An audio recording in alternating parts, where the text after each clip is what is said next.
first season of Franklin and Bash, we got a lot of the relationships within the actual law firm. You guys went up against each other. There was a little contention at some points.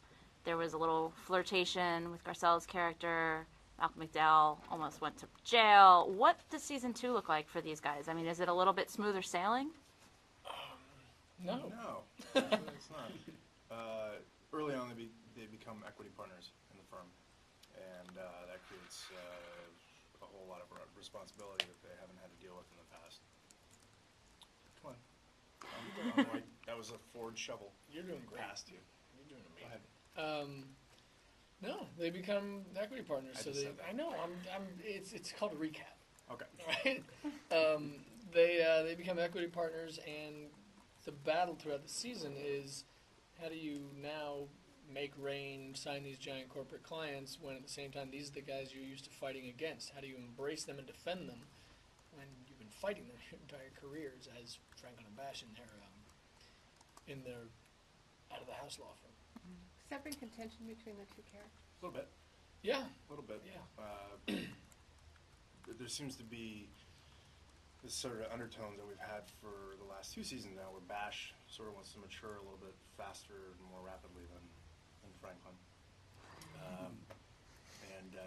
That's in the very first episode where Bash turns him and says, we got to do something.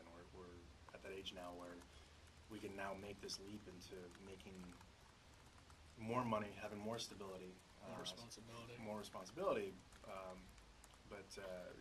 In the second season, there's a bit of contention between the two, and how they sort of go about this whole feeling of whether or not they're selling out.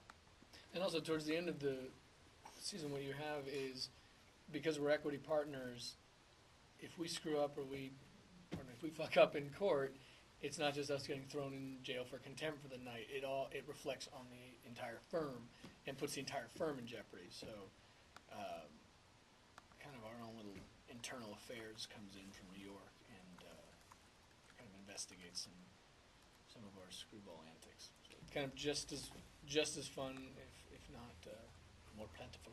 More this funner. season. More funner. We just clicked right away. I mean, we both showed up ready to work. It wasn't. I know exactly when we've kind of had that rhythm is in the diner. The hug, yes. Yeah. But in the diner. Mm-hmm. In the diner was when we were doing the what if or it's the first would scene, you rather. Right? Isn't it the first scene? Yeah, it's the first scene. It was would you rather, and we were just sort of riffing, and he's got a great background with working on Robot Chicken. He has that writer mentality where you can come up with these great alternate lines, and so we just riffed off of things that he was coming up with, and I've never worked in that environment where you're able to play. On a Stephen Bochco show, it's like words are God.